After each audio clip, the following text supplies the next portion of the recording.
Le discours que je vais avoir l'honneur de lire a été livré par Arzou, qui tenait, malgré son absence, à saluer les Turbiasques et le conférencier.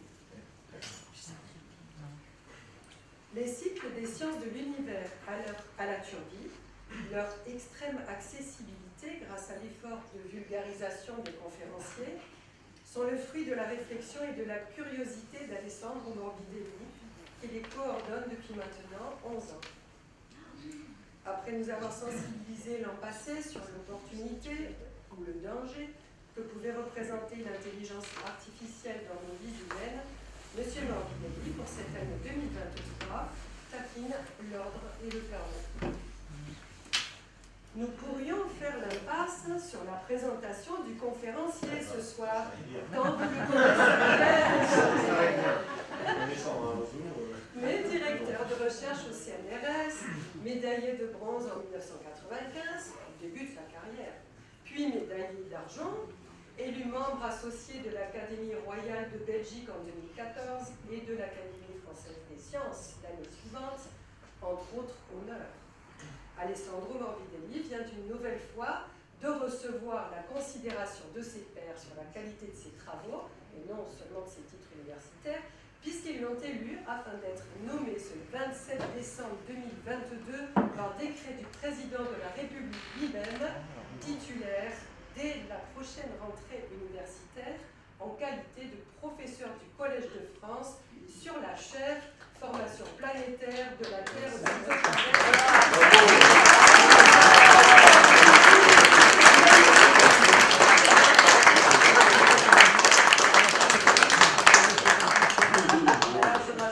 Cela mérite, une fois n'est pas coutume, puisque cela ne lui procure aucune gêne, nos plus enthousiastes et respectueux applaudissements.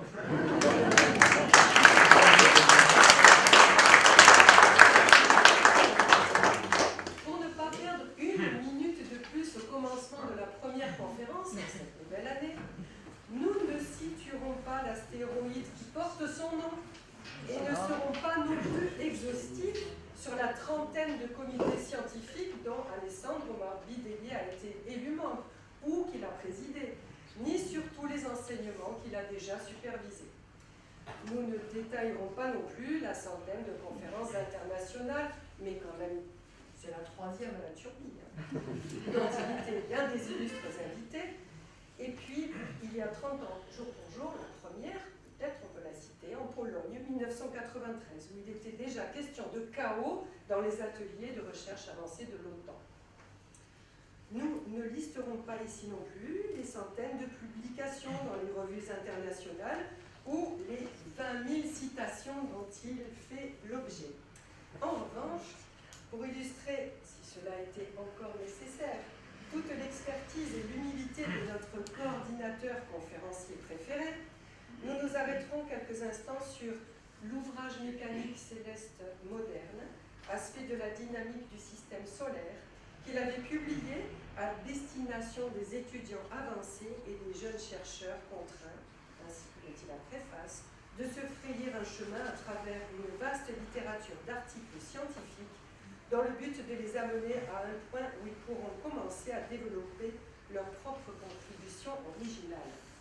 Dans cet ouvrage, fortement axé sur la dynamique des planètes et des petits corps principalement dus à la limitation de ses propres connaissances, comme Alessandro l'a écrit, il est notamment question de la découverte de la mort chaotique dynamique des planètes, de la dynamique chaotique du plan terrestre et des outils numériques utiles à la détection du chaos. Une chose reste certaine, les recherches du conférencier de ce soir, se portant sur la mécanique céleste dynamique du petit corps, la formation du système solaire, les planètes extrasolaires et la théorie des systèmes dynamiques hamiltoniens, Alessandro Morbidelli sera celui qui, des chaos successifs de ce cycle de conférences, saura le mieux faire régner l'ordre.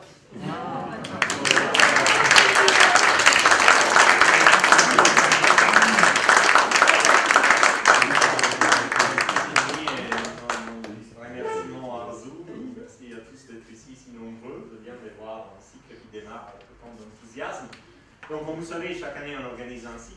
année les cycles en thème. Et chaque année, trouver le thème, c'est un véritable casse-tête. Mais cette année, Paola, qui s'occupe du cycle de la cinémathèque, elle aussi a des cycles mensuels des films à proposer autour d'un thème. Et elle a choisi comme thème ordre chaos. Et du coup, je me suis dit, tiens, nous sommes faisait même les cycles scientifiques sous le même thème. Ordre chaos, comme ça on verra bien similitudes et différences. Et donc, voilà. Aujourd'hui, ce soir, je vais essayer de faire une conférence introductive, ordre chaos, qu'est-ce que c'est? Et après, dans les 3 autres conférences qui vont suivre en février, mars, avril, on va plus détailler sur l'ordre des chaos dans certaines branches de la science, notamment la biologie, l'astronomie et la géophysique. Donc, je pense que tout le monde a une idée de ce que c'est l'ordre, ce que c'est le chaos. Peut-être des idées différentes entre nous, et toujours, ordre a une connotation plutôt positive, et chaos a plutôt une connotation plutôt négative. Donc, si vous prenez une mère de famille, elle va sans doute vous dire que ça c'est l'ordre, ça c'est le chaos. Lui donner tort, n'est-ce pas? Pour certains d'entre nous, peut-être, selon les orientations politiques, ça c'est de l'ordre, ça c'est du chaos. Bon, est-ce que ça c'est positif, une marche en Corée du Nord, plutôt qu'une marche pour les droits civils aux États-Unis, ça c'est à vous de juger. Mais en science, c'est évidemment, en science, c'est pas le domaine des opinions.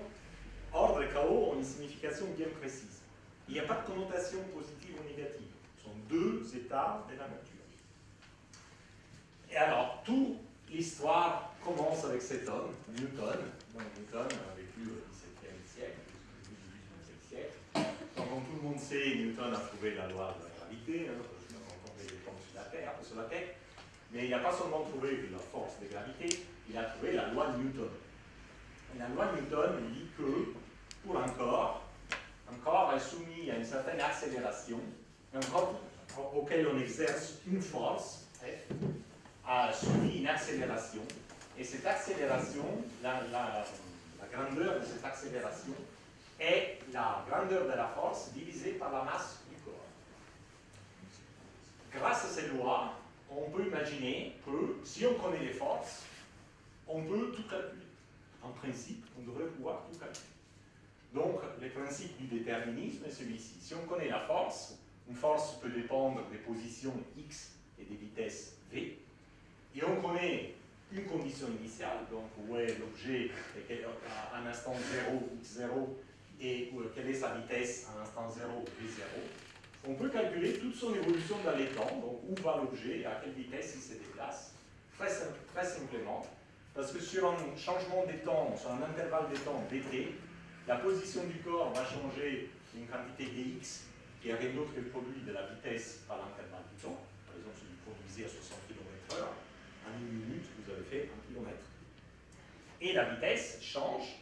Le changement de vitesse est dû au produit de l'accélération, qui dépend de la force, multiplié par l'intervalle du temps. Donc, si vous accélérez, votre voiture accélère de 0 à 100 km/h en 10 secondes, et vous accélérez à fond, 10 secondes après, vous étiez à vitesse 0 au départ, et vous êtes à 100 km/h 10 secondes après. Donc, c'est ce que ces 2 formules disent.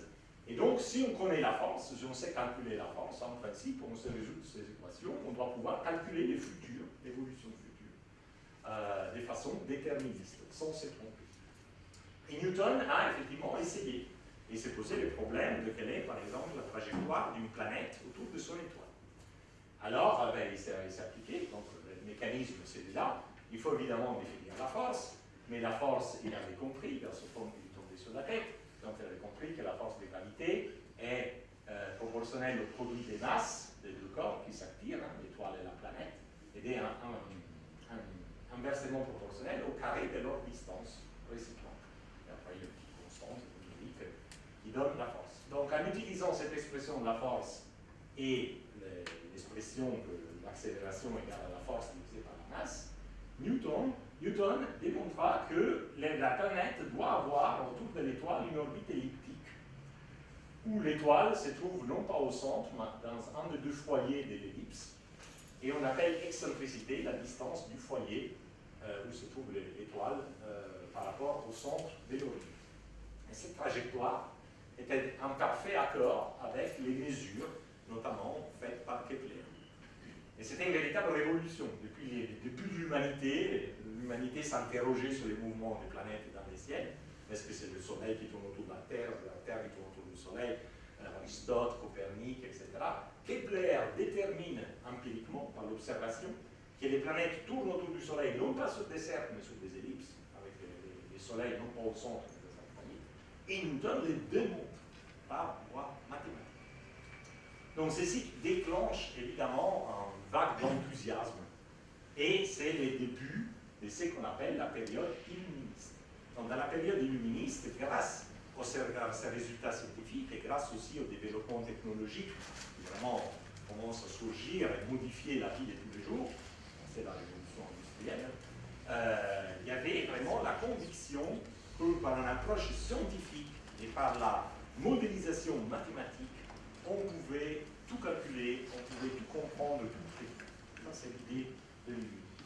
D'ailleurs, Pierre-Simon de Laplace, donc en français, a vécu à cheval au XVIIIe et XIXe siècle, voilà ce qu'il a écrit en 1814. Nous devons donc envisager l'état présent de l'univers comme l'effet de son état antérieur, donc les fameuses conditions initiales, x0, b0, et comme la cause de celui qui va suivre. Une intelligence qui, pour un instant donné, connaîtrait toutes les forces dont la nature est animée et la situation respective des êtres qui les composent, donc il faut connaître la force, il faut connaître ses conditions initiales, x0 et b0, embrasserait dans la même formule les mouvements des plus grands corps de l'univers et ceux du plus léger atome. Rien ne serait incertain pour elle, et l'avenir comme le passé serait présent à ses yeux. Donc ça, c'est vraiment les textes fondateurs de ce qu'on appelle les déterminismes. C'est-à-dire la nature suit des lois de la physique, ces lois de la physique sont calculables par voie mathématique, et si on sait les résoudre, on sait prédire le futur, et on sait même remonter dans le passé. Donc c'est l'idée vraiment des déterminismes, et l'ordre, le concept d'ordre en science est associé à ce principe des déterminismes. Bien sûr, les gens n'étaient pas fous, ils savaient très bien que la plupart des problèmes, ils ne savaient pas les résoudre, mais la posture, si vous voulez, était celle d'un écolier qui va à l'école, le professeur lui donne un problème, il ne sait pas le résoudre, mais il ne va pas penser que le problème n'a pas de solution, il va dire, bon, je ne suis pas assez bon, j'aurais dû étudier davantage, j'aurais pas ce frais, etc. Le professeur donne un problème, la solution existe forcément. Et ça, c'était la posture, justement, des scientifiques pendant l'illuminisme. Et on ne sait pas encore tout calculer parce qu'on n'est pas une intelligence infinie supérieure, et donc on ne connaît pas forcément toutes les forces avec une précision, avec une grande précision, et toutes les positions initiales avec une grande précision. Mais avec l'évolution des sciences, on saura calculer de plus en plus, et peut-être un jour, on saura tout calculer. Bon, Newton avait montré que ça marche pour les problèmes simples d'une étoile et d'une planète. Qu'est-ce qui se passe si au lieu d'une planète, on en prend deux? Évidemment, il y a deux planètes qui, en première approximation, tournent autour de l'étoile, imaginons Jupiter et Saturne, mais les planètes se perturbent aussi entre eux, parce qu'il y a une force de gravité qui, Saturne exerce sur Jupiter et Jupiter exerce sur Saturne. Et donc, les scientifiques se sont efforcés de calculer la solution pour ce problème à trois corps, Soleil, Jupiter, Saturne. Alors, une solution exacte existe pour le problème Soleil-Jupiter. Cherchez une solution exacte pour le problème Soleil-Jupiter-Saturne. Laplace lui-même et son collègue Lagrange ont étudié ce problème en détail pendant des décennies. Ils ont montré, par exemple, que l'effet de Jupiter et de Saturne, de leurs perturbations mutuelles, est que leurs orbites ne sont pas fixes, mais pulsent un peu et tournent aussi autour de l'étoile. Par exemple, l'excentricité de l'orbite, je vous rappelle, mesure la forme, hein, l'aplatissement de l'orbite, sa déviation par rapport à une trajectoire circulaire. L'excentricité des planètes, aussi bien des Jupiter en rouge et des Saturnes en bleu, oscille, et on peut calculer ces oscillations. Et bon, par ces calculs, les calculs à la main, évidemment, il n'y avait pas d'ordinateur, ils avaient calculé ces évolutions, et sur les périodes il y avait des mesures, ça collait à peu près, ça collait assez bien même. Mais c'était quand même une solution rapprochée. Ils savaient très bien, Lagrange et Laplace, que ce n'était pas une solution exacte, à différence de celle de Newton pour les problèmes Soleil-planète. C'est une ellipse point barre, c'est exactement ça. Là, ces trajectoires qu'ils pouvaient calculer, c'était des approximations des trajectoires réelles, mais pas vraiment la trajectoire réelle. Et la vraie solution du problème des trois corps restait à trouver. Et donc, aussi bien Lagrange et Laplace et toutes les personnes qui ont suivi se sont vraiment acharnées pour essayer de trouver la solution du problème des 3 corps, où Newton avait trouvé la solution du problème des 2 corps. Et les problèmes étaient devenus tellement importants qu'à un moment donné, en 1889, il y a eu un concours international qui trouvait cette fameuse solution du problème des 3 corps. Ce concours était sponsorisé par les rois de Suède et de Norvège, qui étaient apparemment un grand admirateur des sciences et des sciences mathématiques en particulier. Il avait mis un prix donc, qui consistait à une médaille d'or et de 1500 couronnes norvégiennes, ce qui correspondait à l'époque à 3500 francs français, pour celui qui aurait pu résoudre ces problèmes de 3 corps et trouver la solution exacte du mouvement de Jupiter et de Saturne autour du Soleil. Et le vainqueur fut Henri Poincaré. Henri Poincaré, donc, en 1854, mort en 1912, et lui gagne le prix. Attention, mais pas en résolvant les problèmes des 3 corps, en trouvant la solution, mais en démontrant que le problème n'a pas de solution. Et là, c'est une véritable révolution. Alors, comment on fait Poincaré? Alors là, c'est un peu compliqué. Donc, j'ai réfléchi un peu, j'essaie. Ça prend 5 minutes. Si vous décrochez, c'est pas très grave, après on passe aux exemples, ce sera plus clair, mais j'essaie. Donc, qu'est-ce qu'a fait Poincaré? Donc, Poincaré considère un intervalle de conditions initiales. Donc, ça, c'est chaque point, c'est une condition initiale. Et il démontre qu'en fait, chaque condition initiale se comporte, on peut l'assimiler à un oscillateur. Donc, si vous avez un problème à 1 degré de liberté, comme par exemple le mouvement d'un pendule sur un plan, voilà, ben, l'oscillateur sera un oscillateur à 1 degré de liberté. Qu'est-ce que c'est un oscillateur à 1 degré de liberté? C'est un pendule qui oscille en haut, en bas, en bas, en bas. Donc, chacun de ces points, ces conditions initiales, chacune va osciller en haut, en bas, avec une fréquence un peu différente. Et bon, si on calcule l'évolution de toutes, voilà, c'est qu'on voit. Des figures, ce sont des temps, chaque élément oscille. Et si on prend la photo à un instant donné, ben voilà, les éléments suivent ces courbes bleues, des courbes un peu sinusoïdes, assez régulières. On peut imaginer qu'on peut trouver la solution mathématiquement, parce qu'il n'y a rien de sorcier derrière ça. Bon. Ça, dans le cas d'un problème, un seul degré de liberté. Maintenant, qu'est-ce qui se passe si on a 2 degrés de liberté? Donc 2 degrés de liberté, par exemple, c'est un pendule auquel j'attache un deuxième pendule. On va voir des exemples tout à l'heure. Et donc là, encore une fois, chaque condition initiale est assimilable à un oscillateur. Et maintenant, on a un oscillateur à 2 degrés de liberté. Donc c'est un oscillateur à 2 bras. Aussi comme ça. À droite, à gauche, à droite, à haut et en bas. Bon. Et encore une fois, chacun de ces oscillateurs va osciller en bas, à gauche et à droite, avec ses propres fréquences, 2 fréquences différentes, en principe, l'oscillation verticale et l'oscillation horizontale. Et on peut regarder comment les différents points se disposent verticalement. Donc voilà ce qu'on voit, et on voit quelque chose de différent. Ça démarre comme tout à l'heure, mais là, vous voyez, il y a une cassure, il y a une discontinuité. Et cette discontinuité augmente avec les temps. Au départ, je vais reculer, comme ça vous pouvez voir mieux. Donc ça, c'est déjà vu tout à l'heure, c'est un oscillateur. Voilà, vous voyez que cette discontinuité s'étire et les contrastes entre l'évolution de ces points-là et ces points-là, même s'ils sont infiniment proches, s'écartent indéfiniment dans les temps. Donc c'est une véritable discontinuité, c'est une bifurcation, parce que ce point-là va en bas, ce point-là va en haut. Très bien. Alors, mais pourquoi? Pourquoi ces points-là se comportent normalement et ces points-là, et là, il y a une cassure, il y a une bifurcation, il y a une discontinuité. Mais il se trouve qu'ici, il y a un oscillateur, toujours à 2 degrés de liberté, qui est résonnant. Ça veut dire que la fréquence d'oscillation le long d'une direction est un rapport des nombres entiers avec la fréquence d'oscillation dans l'autre direction. Par exemple, une fréquence d'oscillation est 2 fois l'autre fréquence d'oscillation. Ça s'appelle des oscillateurs résonnants. Et ces oscillateurs résonnants, ben, l'ampleur d'oscillation grandit dans le temps, au lieu de rester constante. Et ça, ce n'est pas une fantaisie des mathématiciens. Regardez ça. Donc ça, c'est un film très connu aux États-Unis, l'année passée. Il y a du vent, pas un vent en particulier, vous regardez les arbres, ils bougent à peine. Mais la fréquence des rafales est en résonance avec les fréquences d'oscillation du pont suspendu. Et donc ces oscillations augmentent sans cesse, comme l'exemple de l'oscillateur à deux bras que je vous ai montré tout à l'heure, jusqu'au point de rupture, et les ponts s'écroulent. Ça, c'est les problèmes des résonances. Donc, les résonances, quand on a plus qu'un degré de liberté, donc on peut avoir des fréquences qui se parlent entre elles, et ça amplifie les phénomènes à l'extrême, jusqu'au point de rupture.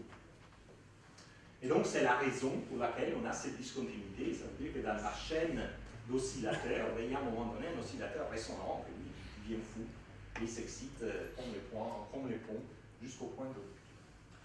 Bon, mais vous direz, pour ceux qui étudient les mathématiques, bon, il existe en mathématiques des fonctions discontinues, la tangente, par exemple. Donc, bon, on ne peut pas baisser les bras, c'est juste une discontinuité. Le problème, Poincaré montre qu'il n'y a pas qu'une discontinuité, il y a une quantité infinie de discontinuités. Parce que si on prend un intervalle, donc un intervalle de conditions initiales, et sous cet intervalle on met les rapports des fréquences entre les deux bras, disons c'est 0 et 1, donc 1,5 c'était mon oscillateur résonant dont l'amplitude grandissait sans cesse, bon c'est ce point-là. Mais après on a aussi d'autres résonances quand la fréquence d'un bras est un quart de la fréquence de l'autre bras, ou 3 quarts de la fréquence de l'autre bras, ou 1 huitième, 3 huitièmes, 5 huitièmes, 7 huitièmes, ou 1 16e, 13 16e, et ainsi de suite. Donc plus ces chiffres-là au dénominateur montent, plus il y a des résonances, et ces résonances s'accumulent, et sont denses et recouvrent tout l'intervalle. Parce qu'en fait, les nombres rationnels sont denses par l'hymétrie. Donc, plus on monte dans l'ordre de la résonance, plus il y a des résonances, et plus ces résonances se manifestent plus tard dans les temps, mais se manifestent quand même. Et donc, finalement, la solution, si on la reproduit sur un temps court, on voit juste une discontinuité.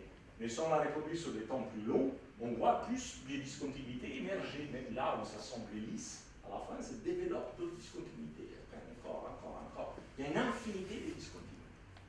Et donc, Poincaré conclut que, bon voilà, vu qu'il y a un nombre infini de discontinuités, ben, c'est raté, et il n'y a pas de fonction mathématique dans un nombre infini de discontinuités. Donc, on ne peut rien faire. En général, il est possible de calculer l'évolution d'un système par les biais des fonctions mathématiques, si les systèmes possèdent au moins 2 degrés de liberté. 1 degré de liberté, tout va bien.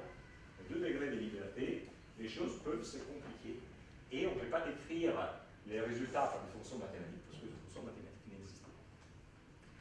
Et l'implication de tout ça est que les évolutions, qu'on ne sait pas les décrire par des fonctions lisses continues, mais devraient être décrites par des fonctions qui ont un nombre infini de discontinuités, vont avoir un comportement qui est à l'apparence erratique. Et ça, c'est l'idée du chaos. Donc on parle donc des chaos déterministes. Déterministes parce que pour les différencier du chaos qui serait dû à cause des forces aléatoires, par exemple, évidemment, si vous exercez des forces aléatoires sur un objet, l'objet va se déplacer de manière aléatoire. Donc là, les forces sont parfaitement bien déterminées, les forces de gravité parfaitement bien déterminées. Mais pourtant, vu que le système a au moins de liberté, ben, après un certain temps, on ne sait plus décrire son comportement à cause de l'accumulation de ces discontinuités. Bon, ça c'était mes 5 minutes compliquées. Maintenant, on va parler d'exemples. Alors, un bon exemple est je vais l'arrêter, les moulins de Lorentz. Alors, qu'est-ce que c'est les moulins de Lorentz? C'est quelque chose de tout facile qu'on peut faire, que vous pouvez faire dans votre jardin. Donc, vous prenez une roue de bicyclette, vous la mettez sur le pignon, vous orientez la roue pour qu'elle soit verticale mais un peu penchée vers l'arrière, et vous montez sur la roue à des distances régulières des gobelets. Vous avez un robinet qui coule l'eau. Donc la roue est orientée de manière que quand les gobelets sont en haut de la roue, il s'est rempli d'eau. Et donc en se remplissant d'eau, il devient lourd, et vu que l'objet plus lourd est en haut, il fait tourner la roue. Mais en faisant tourner la roue, évidemment, il ne se remplit plus. Et il se vide par des petits trous qu'il y a en dessous. Donc, je vais vous montrer un exemple. Donc là, ça commence à tourner, vous voyez. Donc quand ça tourne, un gobelet arrive sous le robinet, commence à se remplir. Une fois qu'il s'est rempli, ben, il est plus lourd, il fait tourner la roue, il s'en va, donc il est plus rempli, mais c'est vide. Vous s'écoule en dessous des gobelets, et il y a de nouveaux gobelets qui arrivent à se remplir d'eau. Donc ça, c'est les principes du moulin des Lorentz. Bon, on va voir ce qu'il fait, ce moulin des Lorentz. Donc on commence à tourner dans une direction, non, ralenti, pareil, s'inverse, tourne de l'autre côté. Bon, ok. Après, il tourne un peu, ralentit, est-ce qu'il va inverser? Non, il accélère. Après, oh, ça va ralentir, est-ce que ça va tourner à l'autre côté? Non, je accélère à nouveau. Après, hop, ça nouveau, ça ralentit, ça répare à toute vitesse. Donc, vous voyez, c'est un peu erratique là, il s'arrête, est-ce qu'il va inverser? Non, il va répartir. Il va toujours tourner à la même sens. Il a triché, et là, peut-être pas, non, ça tourne encore à la même sens. Il accélère, donc voilà, ça c'est les fameuses discontinuités que je vous montrais tout à l'heure. Parfois, l'objet prend un chemin, va à droite, sans son logique, prend un chemin à gauche, sans son logique. Et vous pouvez regarder ce truc et vous n'arriverez jamais à prédire ce qu'il va faire. Parce que c'est vraiment erratique. Parfois, il accélère, il ralentit, il s'inverse, il s'arrête, il répare. C'est tout ça. Mais c'est très déterministe. Hein. Vous allez en oublier,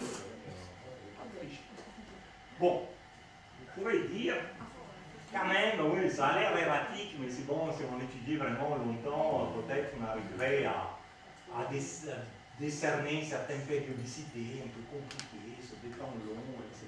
Je vais vous démontrer que nous en fait. Et pourquoi? Voilà.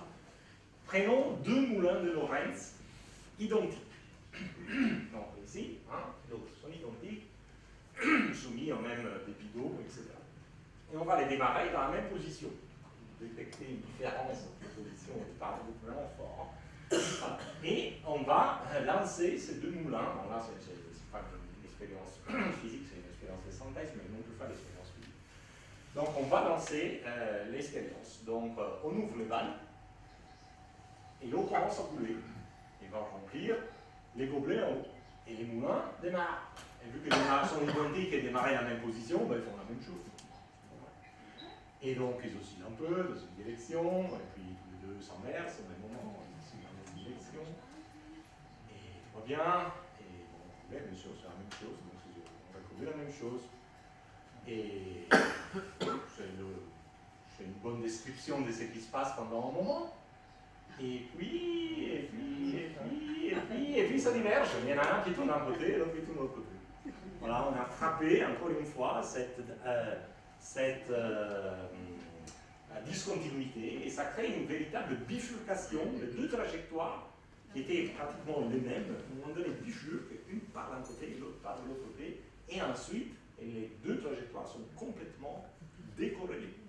Donc, vont faire complètement des histoires différentes.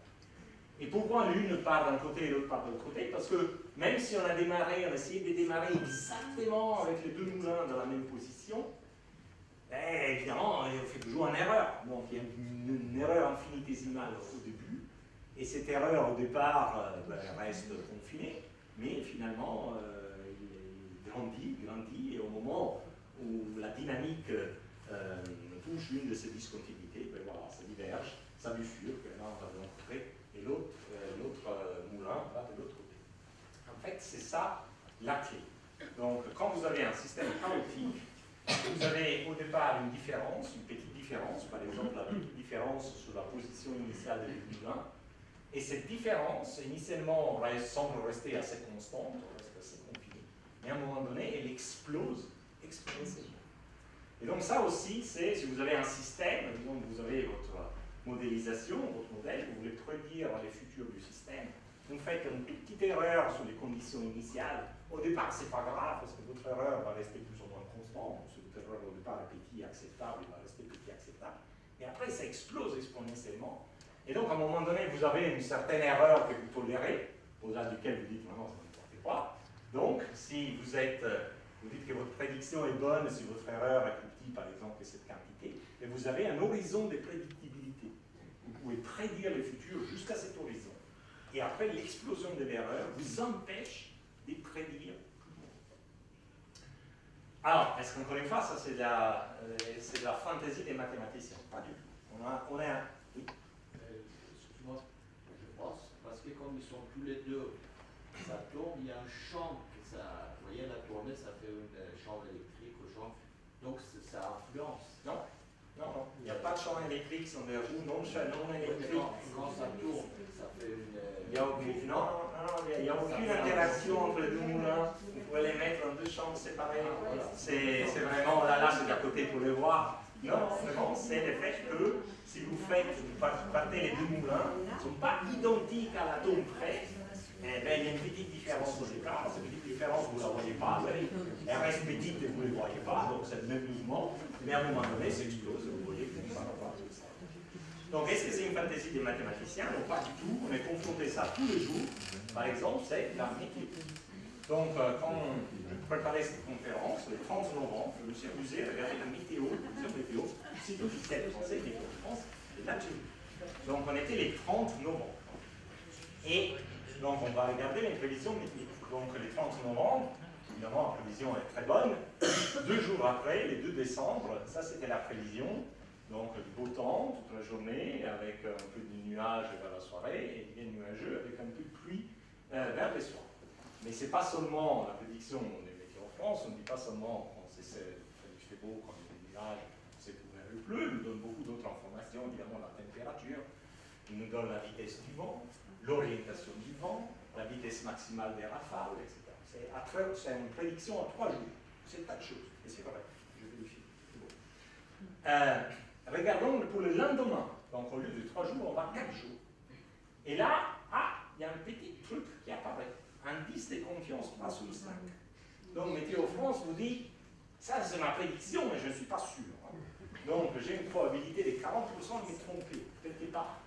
Soit dans la quantité de nuages, soit dans la température, soit dans la vitesse du vent, soit dans son orientation. Il y a 40% de probabilité des fois. On avance.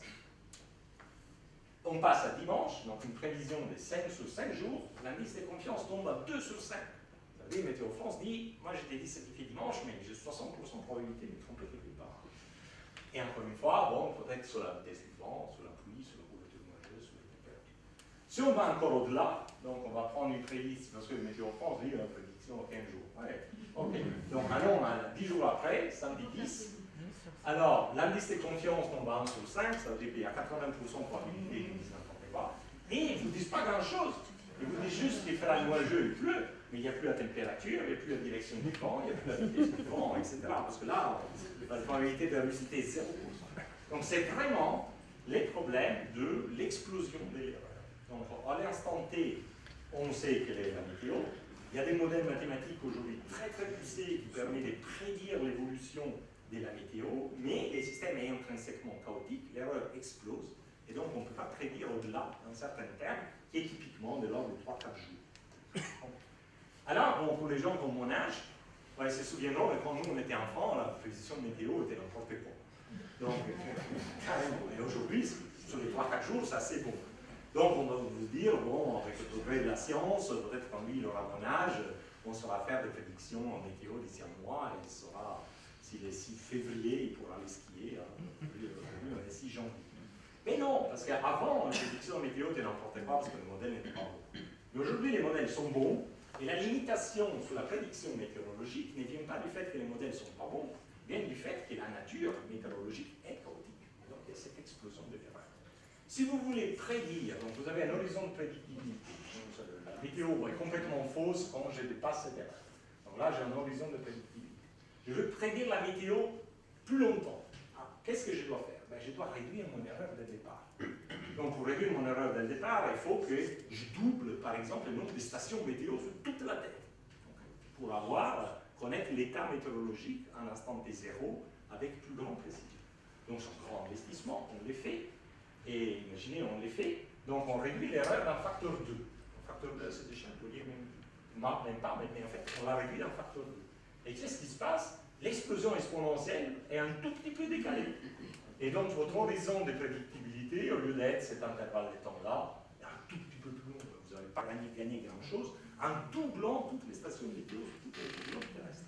Et si vous doublez encore, oups, voilà. Encore une fois, vous gagnez un tout petit peu, mais pas grand-chose. Vous avez mis 4 fois le nombre de stations sur tout le globe terrestre. Donc, c'est des investissements gigantesques, et évidemment, ça ne vous donne pas grand-chose. Donc, dans le futur, à cause de la nature chaotique, on ne verra pas des grands progrès dans les prévisions météo. Il y a vraiment cette seuil de prédictibilité sur l'horizon 3, 4, 5 jours, et on ne pourra jamais la dépasser, sauf faire un investissement infini, chose qu'évidemment, on fera jamais. Donc, ceci est ce que Lorenz, un fameux météorologue américain, avait dit. Donc, il avait dit un battement d'aile d'un papillon au Brésil peut engendrer un tornade au Texas. Nous, les gens au Texas, tout le monde sait, ils ne sont pas très futés, on dit bon, pas de souci, on massacre tous les papillons au Brésil. Mais c'est pas ça que Lorenz voulait dire. Lorenz voulait dire qu'à cause de cette explosion exponentielle de l'erreur, si vous voulez faire une prédiction à très long terme, vous devez connaître l'état de votre atmosphère avec une précision excessive, infinie, et même des toutes petites fluctuations turbulentes, etc., comme celle induite par le battement d'aile d'un papillon, vont créer une petite erreur et tôt ou tard va exploser exponentiellement. Et donc, sans connaissance infinie, qui est évidemment impossible, vous ne pouvez pas faire une prédiction à un temps indéterminé, vous êtes limité dans votre temps. Après, je ne peux pas dire qu'un papillon au Brésil cause Ok, alors, devant ce constat un peu déprimant, est-ce qu'il y a deux questions qui surgissent? Est-ce que toute la nature est chaotique? Et est-ce que toute prédiction à moyen terme est impossible? Alors, non, il y a de l'espoir. Bon, pas vraiment, et je vais vous montrer ça. Donc, tout d'abord, il peut y avoir des comportements déterministes et chaotiques peuvent coexister au sein d'un même système. Et je vais vous montrer un exemple. Et après, même en présence d'un comportement tout à fait chaotique, il y a des grandeurs moyennes qui peuvent être calculées précisément, et leur évolution à long terme peut être très vite. Mais c'est des quantités moyennes. Donc, voyons ces deux points dans les détails. Encore une fois, un exemple, un pendule double. Je l'ai mentionné tout à l'heure. Donc, c'est un pendule auquel on attache un deuxième pendule. Alors, c'est une magnifique vidéo qui a été faite à l'école polytechnique de Lausanne. Donc, vous avez compris tout à l'heure, en regardant les deux moulins diverger, pour savoir si on est en présence d'un comportement chaotique ou régulier, la meilleure chose est de prendre deux appareillages identiques et voir si leur évolution reste identique. S'il reste identique, on est dans un cas déterministe. Les petites différences dans les conditions initiales n'explosent pas. Et donc, les deux appareillages vont avoir le même comportement. Si c'est chaotique, même si au départ, elles se comportent de la même manière, à un moment donné, ça va bifurquer, ça va diverger. Donc, voyons ce qu'il fait là, les techniciens. Donc, ils commencent par prendre les deux pendules et les écarter un tout petit peu de la verticale. Donc, il va donner peu d'énergie à ces pendules doubles. Et donc, quand il les relâche, bon, il cherche à avoir des conditions initiales les plus similaires possibles, vous voyez, les deux pendules se comportent de la même manière. Donc là, on est bien dans les cas où le mouvement est régulier, parce que les petites différences dans les conditions initiales ne s'amplifient pas. Le mieux que, bon, pas parfaitement en phase, mais les différences ne s'amplifient. Après, on prend les mêmes appareils, un pendule double, mais on augmente leur déviation à la verticale. Donc on les laisse partir avec plus d'énergie potentielle. Mais c'est la même structure, le même appareillage. Et donc voilà ce qui se passe. Donc voilà, un peu de temps pour démarrer, parce qu'il faut chercher d'être le plus semblable possible. Et on relâche, vas-y, on relâche. Voilà, on relâche et vous voyez, les comportements sont complètement décorrélés. Mais c'est le même truc, le même pendule. Donc à faible énergie, il se comporte comme un objet régulier, déterministe. À haute énergie, il montre tout ce comportement chaotique. Et en fait, là, petite parenthèse, je voudrais rendre hommage à Michel Hénon. Michel Hénon était un chercheur de notre observatoire, décédé en 2013. Je dirais que c'est un des deux grands chercheurs de l'observatoire de Frisch. On fait l'histoire du site. Et Michel Hénon, dans les années 60, a commencé à étudier les systèmes dynamiques avec les premiers ordinateurs de l'époque, qui étaient gigantesques, qui ne tenaient pas dans cette salle. Les premiers ordinateurs de l'observatoire étaient dans une salle gigantesque où aujourd'hui on fait nos conférences, pour vous dire que Donc voilà, Michel et Non ont commencé à étudier des modèles à 2 degrés de liberté. Donc 2 degrés de liberté, ça veut dire qu'il faut décrire 4 grandeurs, 2 positions et 2 vitesses. Donc, comment on peut représenter 4 grandeurs, vu que bon, on a juste un plan en espace. Alors ce point carré qui donne la solution, il dit bon déjà, le système conserve l'énergie, donc en fait c'est pas 4 grandeurs qu'il faut regarder, c'est 3, parce que nous on peut la calculer par conservation d'énergie. Et bon, vu que c'est compliqué à représenter quelque chose qui se déplace dans l'espace, ben, on prend un plan et on met un point à chaque fois que la trajectoire traverse le plan. Donc au lieu d'avoir une trajectoire continue, on a une séquence de plans. C'est ce qu'on appelle une section point carré. Donc Michel et Non ont étudié ce problème de degré de liberté qui est inspiré du problème de dynamique galactique, et il a commencé à utiliser cette technique. Donc il fait la simulation, premier point là, 1. Puis, voilà, un peu de détend, la trajectoire recoupe les plans, et ça passe par les points 2. Puis ça passe par les points 3, puis par les points 4, puis par les points 5. Et puis ces points s'accumulent, et comme vous voyez, ils dessinent une courbe bien régulière. Quand sur les sections des points carrés, vous avez une courbe bien régulière, vous êtes en présence d'un mouvement régulier, déterministe. Et vous pouvez trouver la solution mathématique et prédire ce mouvement de tous les temps. Et en revanche, quand le système est chaotique, les points ne vont pas tomber sur la courbe, mais vont se disperser de façon aléatoire sur la surface. Eh bien, Michel et Non, en 1964, a montré que pour ces problèmes, dans son problème dynamique galactique réduite mathématiquement, pour certaines valeurs de l'énergie, toutes les trajectoires avaient l'air régulières. Dans la section des points carrés, on voit que des courbes. Donc on dirait que ce problème est parfaitement déterministe. Mais si on augmente l'énergie, un peu comme les points de double tout à l'heure, on voit qu'il y a des courbes qui se brisent, il y a des points qui commencent à se disperser.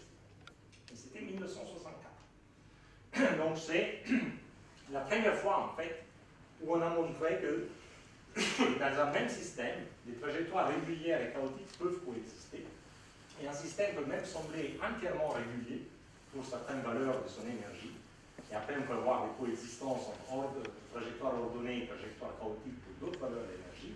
Pour d'autres valeurs de l'énergie, tout le système est complètement chaotique, un peu comme on l'a vu tout à l'heure sur les ponts doubles. Après, je vous ai dit, donc l'ordre des chaos peuvent coexister. Très bien. Et après, je vous ai dit, mais même si le système est complètement chaotique, il y a des grandeurs moyennes qu'on peut bien calculer, bien définir, et sur lesquelles on peut travailler.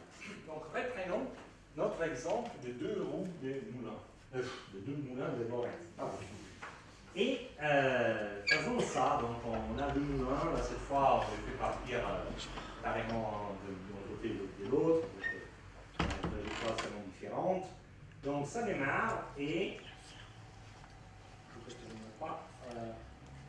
Ok. Et là, ce qu'on va faire, je vais vous dire un peu plus, ces figures-là à barres qui montent, qui se dessinent, on va garder trace de quel est le temps qu'un moulin passe avec une certaine vitesse de rotation. Donc la vitesse de rotation nulle est là. Donc plus on va à gauche, plus la vitesse est rapide dans le sens anti-horologique. Et plus on va à droite, plus la vitesse est rapide dans le sens horologique. Donc ça donne un peu une distribution des probabilités, si vous voulez. Quelle est la probabilité que les moulins de Lorentz tournent à une faible vitesse plutôt qu'à une grande vitesse, négative plutôt que positive? Donc les 2 moulins font chacun leur vie, parce que c'est un mouvement chaotique, mais alors regardez ce qui se passe aux distributions des probabilités. Au départ, c'est très différent, parce qu'on tourne dans un sens ou dans l'autre, mais après ils inversent, chacun à son moment, parce que c'est chaotique. Donc celui qui tournait dans un sens commence à avoir des vitesses positives, l'autre qui tournait positif commence à avoir des vitesses négatives. Ces 2 distributions commencent à se rassembler, n'est-ce pas? Et on accélère la simulation pour accumuler du temps statistique. Et vous voyez que les 2 distributions commencent à se rassembler comme des 2 gouttes d'eau. Parce qu'en fait, c'est le même dispositif, un dispositif chaotique. Donc chaque trajectoire est chaotique, les 2 trajectoires proches vont diverger, tout ce que je vous ai montré au départ. Mais vu que c'est le même dispositif, la statistique des états est la même. Donc on peut apprendre les systèmes chaotiques à travers ces grandeurs moyennes. Sur la prédiction des orbites individuelles, on ne peut rien faire, il y a un horizon de prédictibilité, au-delà on ne peut pas y aller. Mais les quantités moyennes, elles caractérisent les systèmes, elles ne caractérisent pas la trajectoire individuelle. des trajectoires différentes vont avoir les mêmes caractéristiques moyennes sur un temps suffisamment long, et on peut travailler sur ces caractéristiques-là. Voilà. Et en fait, encore une fois, pour répondre l'exemple de la météo, c'est ce qu'on fait quand on parle du climat. Okay, donc la météo France ne peut pas faire des prédictions, ne peut pas faire des prédictions fiables il y a des 4 ou 5 jours de semaine. Ceci dit, on sait très bien dire quel est les climats moyens à la Turquie en fonction des mois. Par exemple, sur la page de Météo France, voilà, j'ai trouvé quelle est la température moyenne à la Turquie en fonction des mois, et quelle est la quantité d'eau qui pleut par mois à la Turquie en fonction des mois. Et ces quantités moyennes, même si les trajectoires, l'évolution météo est assez chaotique, ils se répètent assez bien d'une année à l'autre. Donc en fait, la différence entre la météorologie, la prédiction de la météo, le climat, et la différence qu'il y a entre essayer d'écrire, de prédire des trajectoires individuelles et celle de, en fait, décrire les propriétés statistiques du mouvement chaotique. Et donc, ça nous amène à une question, vous pouvez trouver ce souvent sur le web, les climato-sceptiques disent, mais qu'est-ce qu'ils disent les scientifiques? Ils ne savent pas prédire la météo dans une semaine, et ils prétendent savoir comment va le climat d'ici la fin du siècle. C'est génial, mais non, pas du tout. Donc, soit ils n'ont pas compris, soit le fait est qu'à cause de l'évolution chaotique, on ne peut pas prédire la météo sur une échelle de temps qui va au-delà de la semaine. Mais quand on parle de climat, on ne parle pas des trajectoires individuelles, on ne va pas dire quelle sera la météo le 6 janvier 2079. On va décrire ces quantités moyennes qui caractérisent les climats, et on va décrire comment ces quantités moyennes vont changer dans les temps. Et on peut faire des modèles tout à fait déterministes pour décrire comment ces quantités moyennes vont changer. Même si à la base des quantités moyennes, il y a des trajectoires chaotiques pour lesquelles on ne peut pas prédire les comportements futurs au-delà d'un certain condition. Donc climatologie et météorologie sont deux sciences liées, mais sont vraiment deux approches différentes. Après, ok. Donc Alain, là-bas au fond, quand il a su qu'on faisait un cycle sur l'ordre chaos, il m'écrit un email en disant chouette, j'aimerais bien comprendre qu'est-ce que la relation entre les fractales des Mandelbrot et les chaos. Alors bon, vu qu'on est à la Turbie, on est en famille, c'est des conférences à la carte, donc j'ai Merci.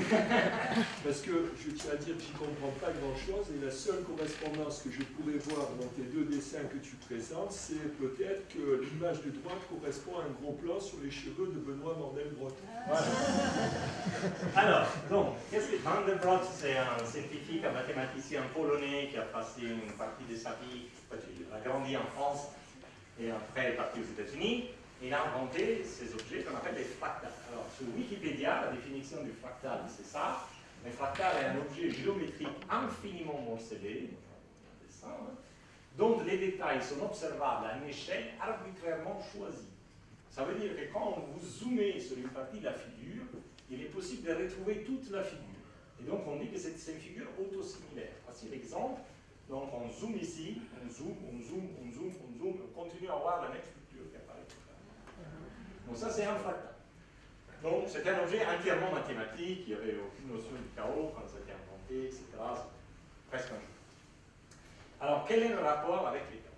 Donc je vais vous l'expliquer avec cette animation. Donc, on va voir un autre objet chaotique. C'est un pendule magnétique.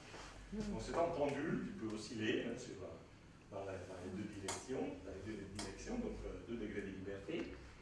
Les pendules est magnétisé, et sur la table, il y a 3 aimants qui cherchent à l'activer. Ce sont tous donc des aimants qui activent. Ça, c'est une charge positive, ça c'est 3 charges négatives. Et qu'est-ce qui se passe? Bon, voilà, on lance les pendules. Les pendules, au départ, a trop d'énergie, donc elle n'est pas figée par la magnète, mais après, elle va perdre de l'énergie avec le frottement de l'air, et donc il va tomber sur un des magnètes. Mais les mouvements est chaotique, vous voyez, il tourne, il va tantôt sur les jaunes, tantôt sur le bleu, tantôt sur les rouges, on ne sait pas trop, hein, le défi de prédire où va aller, et puis à la fin, ben, il va bien aller quelque part, et cette fois, c'est sur les jaunes. Je vais baisser le son. Je vais essayer. Bon, non, je ne sais pas comment on va le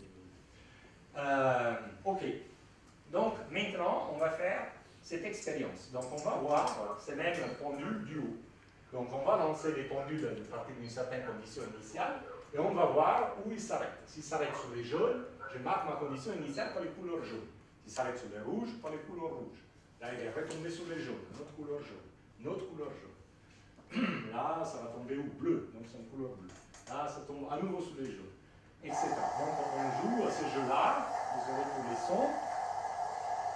Et voilà, et comme ça, on défile. À chaque condition initiale, on fait correspondre en couleur. Vous voyez, il y a une séquence tout à fait erratique, puisque le comportement est chaotique. Bon, on continue à jouer à ça, hein, donc on remplit tout le temps les couleurs. Voilà. Après, on peut se dire, oui, ok, bon, d'accord, on est dans Lego. Donc on va refaire l'expérience en créant un grillage des conditions initiales plus fin. Donc je prends une condition initiale, encore une fois, ça tombe sur le rouge, un couleur en rouge. Je prends une autre qui est bien plus proche que tout à l'heure, c'est tombé sur le bleu, donc j'ai la couleur en bleu, etc. Et donc je continue comme ça, hein, et j'ai fait donc la même figure, mais à plus haute résolution.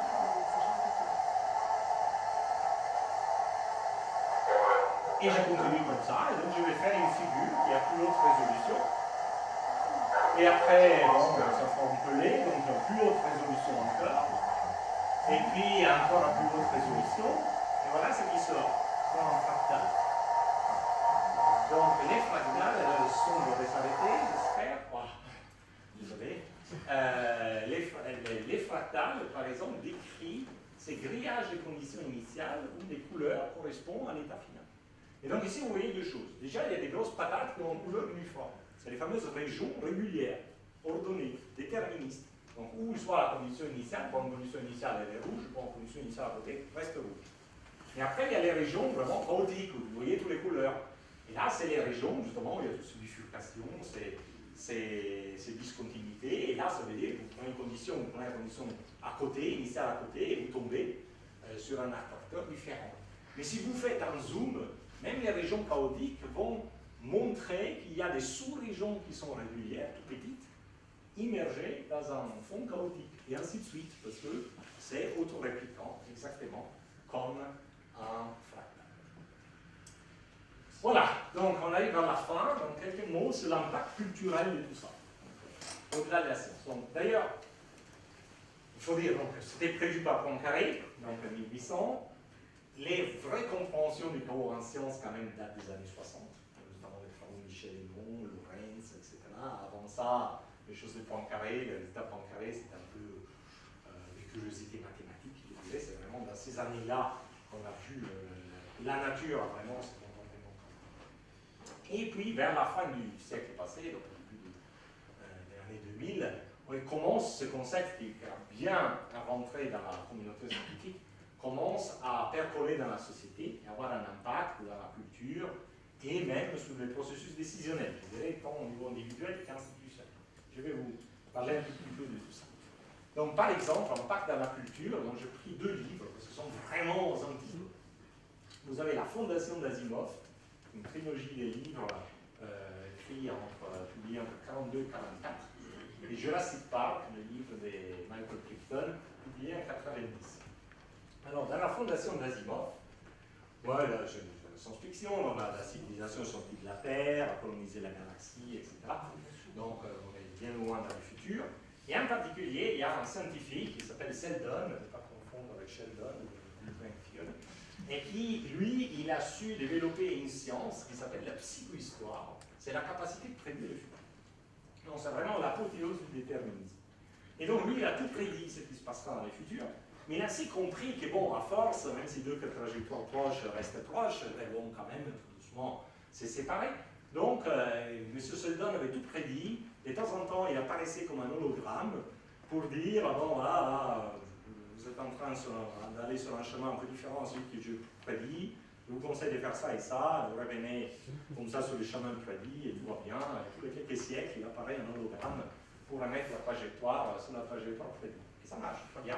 Parce que l'idée sous-jacente est qu'on vit dans un monde déterministe, et donc si on est suffisamment bon, comme Sheldon, on sait prédire le futur. L'erreur, évidemment, il y a une erreur, mais cette erreur ne s'amplifie pas exponentiellement, on s'amplifie tout doucement. doucement, il suffit de le remettre à zéro de temps en temps et tout. Jurassic Park, c'est l'opposé. Là aussi, c'est un roman de science-fiction, c'est un homme riche qui a compris qu'on peut extraire l'ADN des dinosaures en partant de cellules piégées dans la résine. Et cela, c'est pas tant science-fiction que ça. Hein. On a le prix Nobel de médecine de cette année a décodé les codes génétiques de l'homme de Néandertal, qui est mort il y a 40 000 ans. Donc, on pourrait y arriver. Et donc, évidemment, étant un homme d'affaires, il décide de faire du pognon, donc il fait un parc d'attractions, un zoo, des dinosaures. Et tout est bien chavé, évidemment, vu dans les moindres détails. Et puis, il fait l'inauguration, il invite sa famille, ses petits-enfants, ils sont accompagnés par quelqu'un, je ne sais plus quelle était la relation avec la famille, mais ça s'appelle Ian Malcolm, qui est un mathématicien. Et là, les choses commencent à foirer, complètement. D'abord parce qu'il y a un gardien qui coupe les courants, et donc il y a une barrière électrique et qui n'est plus électrique. Mais puis, bon, à chaque fois, évidemment, tout est prévu, donc s'il y a une erreur, il y a quelque chose qui doit rentrer pour compenser l'erreur, mais il y a une autre erreur qui se rajoute, c'est un peu ce qu'on appelle la tempête parfaite. Et donc les choses chapitre après chapitre, et d'ailleurs ça s'appelle itération, l'erreur s'amplifie exponentiellement, c'est tout par la raque dans toutes les directions, et évidemment, c'est le chaos total. Et le bouquin vraiment insiste sur cet aspect des chaos, et d'ailleurs c'est pour ça que le protagoniste est un mathématicien.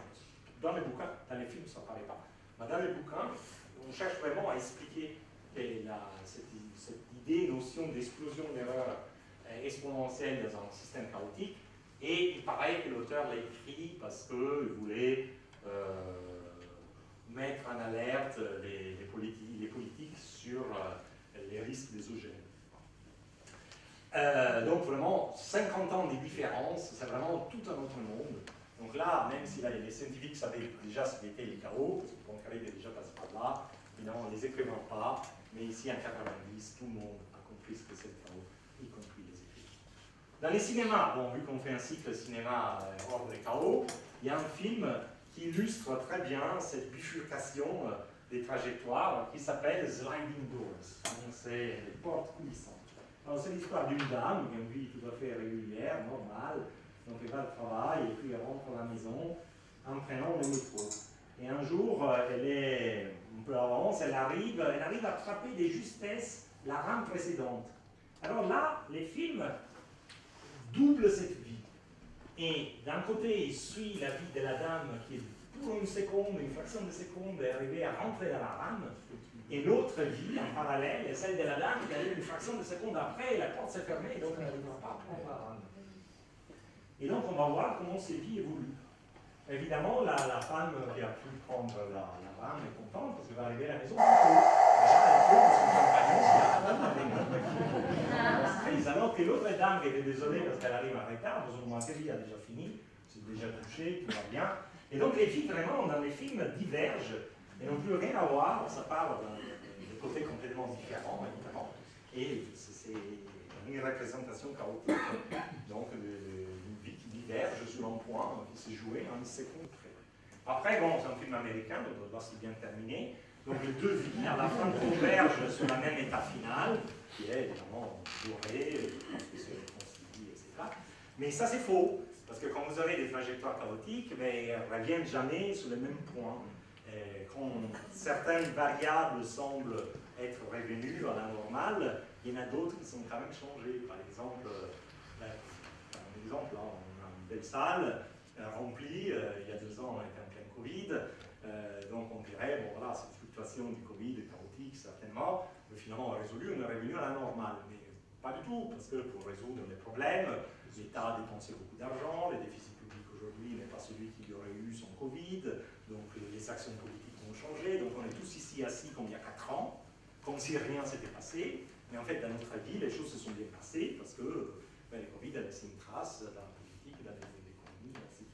Donc c'est pas vrai, c'est que les films montrent à la fin que quoi qu'il arrive, à la fin il y a une sorte de destin, il n'y a pas de destin dans les mots, et vous continuez sur votre trajectoire politique à errer à hasard. Alors, je vous disais que la notion de chaos impacte le processus décisionnel, tant au niveau individuel qu'institutionnel. Je vais vous faire réfléchir là-dessus dans les dernières minutes. Niveau individuel, bon, il est clair, comme les films Sliding Doors le montrent, que notre vie est chaotique. Donc nous prenons une décision, je ne sais pas, concernant nos études, concernant nos choix de travail avec les sociétés, donner une mission pour changer de société, changer de compagnon, je ne sais pas quoi. Et en fait, à chaque fois que vous prenez une de ces décisions-là, vous vivez une bifurcation. Vous partez, votre vie prend une certaine trajectoire, et vous tuez dans l'œuf tous les autres trajectoires de vie possibles qu'il y aurait eu si vous avez pris une décision différente. Et vous ne saurez jamais ce qui s'arrête. Donc, ce n'est pas la peine de regretter. Et il y a vraiment cette divergence dans celle-là. Donc, alors, comment on peut faire nos choix? L'année passée, vraiment, on pensait dans la période illuministe, bon, les choix vont être rationnels, on va tout prédire, je vais à cette école, je vais avoir tel emploi après, donc je vais avoir tel salaire, je vais acheter une telle maison. Et c'est un peu mon père, en 1928, raisonnait comme ça. Et heureusement, je ne l'ai pas suivi, sinon je ne serais pas ici. Donc j'ai pris un risque, parce que finalement, la bonne façon de faire, et oui, bien sûr, regarder la situation rationnellement, mais face à ces chaos, disons, la limite de prédictibilité dans la vie est quelques années, parfois plus court, quand on est jeune, parfois plus long, quand on a plus de grandes décisions à prendre. Mais du coup, comment on peut faire? On ne peut pas faire une décision rationnelle, donc il faut un peu se fier à l'instinct, à la passion. Donc, par exemple, moi, contre mon père, j'ai décidé de suivre ma passion de chercheur, un chemin certainement beaucoup plus difficile qu'à directement travailler dans une industrie. Je suis là aujourd'hui. Qu'est-ce qui se serait passé si j'avais pris mon premier emploi qu'on m'a proposé à la sortie de l'université? Je ne sais pas. Mais j'ai fait les choix dont j'avais envie, et donc je suis content, je ne me pose pas la question. Pareillement pour les histoires sentimentales. Dans les passés, les mariages étaient arrangés. L'idée était que, ben voilà, il fallait prédire rationnellement, donc on disait une telle personne, si ça couple avec une telle autre personne, c'est parfait, etc. L'idée de pouvoir prédire. Aujourd'hui, cette idée est ridicule, parce que vraiment, le concept des chaos a percolé dans notre culture, et donc on se fie beaucoup plus aux instincts, aux passions, effectivement, des mariages arrangés, au moins dans notre société. Et du point de vue de l'institutionnel, ben, en gros, c'est le principe des précautions. Ce principe des précautions que souvent invoqué, et par exemple pour interdire les OGM en Europe, pour interdire l'extraction du pétrole, du gaz par la fracture hydraulique, etc., s'inspire à ça. En fait, même si tous ces procédés semblent être bien contrôlés du point de vue scientifique et technique, et les gens n'ont pas menti, on ne sait pas trop au-delà d'un certain temps ce qui va arriver. Et quand il y a un risque possible très grave, à cause justement du fait qu'on sait que cette chaoticité et incapacité de prédire le futur trop loin, alors il vaut mieux pas trop prendre les risques. Donc ce principe des précautions maintenant est adopté par tous les gouvernements, à tous les niveaux. Évidemment, les bons politiques doivent savoir l'adopter à juste dose, parce que sinon on ne fait plus rien. Et donc, voilà, c'est pas la science qui nous guide. Si ne pas prendre de risque, c'était aussi prendre un risque. Oui, absolument, parce que si vous ne faites rien, après il y a une catastrophe, vous n'êtes pas préparé, bien sûr, vous ne préparez pas les falaises, et puis vous construisez, et puis la falaise tombe, absolument, absolument. Donc c'est très difficile, mais c'est important de comprendre d'où vient, parce qu'on pourrait dire, les scientifiques n'ont que se fier aux scientifiques, les scientifiques, pardon, les politiques n'ont que se fier aux scientifiques. On prend la décision scientifique, mais les scientifiques aujourd'hui vous disent que la science a un horizon de prédictibilité. Au-delà, on ne sait pas. Donc, si on ne sait pas, on ne peut pas vous dire où on va. Alors, si il n'y a aucune raison que, bon, il n'y a pas de risque, je ne sais pas, c'est quelque chose, on construit une route, bon, voilà, c'est plutôt mal, ça ne sera pas une catastrophe. Mais dans d'autres secteurs plus importants, notamment les OGM, la fracture hydraulique, les déchets nucléaires, etc., les possibles conséquences sont tellement énormes et face à cet horizon de prédictibilité finie, c'est là que le politique va se dire, je ne prends pas de risque. Peut-être j'ai tort, mais je ne prends pas de risque. Et c'est l'attitude moderne des politiques. Donc voilà, désolé, j'étais un peu long, j'espère vous avoir un peu introduit donc, les travaux et l'ordre dans cette conférence introductive. Donc juste 2 mots pour les prochaines. En février, donc, on invite Curie Lopez Garcia, qui est directrice de recherche au CNRS à Paris, qui est une biologiste experte d'évolution, et va nous parler d'ordre et chaos dans l'évolution biologique. En gros, la question qu'on va se poser, imaginons que la Terre est une planète jumelle. Est-ce qu'on doit s'attendre à trouver les mêmes espèces sur cette planète jumelle, ou est-ce que l'évolution est chaotique et tout étant les deux planètes identiques, on va trouver des formes de vie complètement différentes. Donc ça, c'est ça les thèmes sous-jacents de la conférence du 4. Antoine Petit, jeune chercheur français qui vient d'être recruté au CNRS chez nous, l'Observatoire de la Côte d'Azur, lui parlera vraiment d'astronomie, du système solaire, du mouvement des planètes, quelle est la probabilité que les systèmes solaires deviennent instables, et ainsi de suite. Et Nicolas Coltis, ça ce sera en mars, et Nicolas Coltis, professeur à l'École normale supérieure, nous, c'est un jeu modélisateur de la géodynamique de la Terre, il va nous parler d'ordre de chaos, un jeu dynamique, c'est-à-dire pourquoi on ne sait pas traiter les tremblements des terres, on ne peut pas y avoir des tremblements des terres partout, il y a des régions qui sont sismiques, il y a des régions où les tremblements des terres n'auront pas lieu, les inversions du champ magnétique, etc. Donc 3 domaines des sciences différentes, mais 3 domaines dans lesquels l'ordre et les chaos se manifestent, en fait, une manifestation naturelle. Et je vous remercie et je suis à disposition.